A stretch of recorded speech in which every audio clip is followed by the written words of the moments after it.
Իսկ սկզբանե մենք մեկ ազգ ենք եւ հետեւաբար նույն ազգի զավակներն ենք համախմբված Սուրբ Արարատի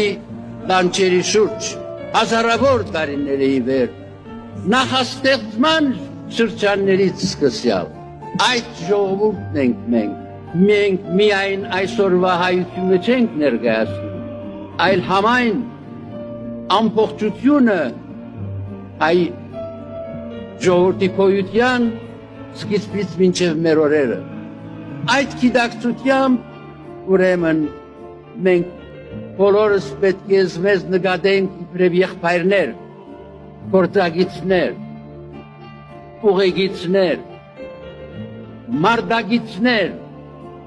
եւ նույնիսկ երբեմն եթե հարկ լինի մեկս մյուսին հանդեպ ներո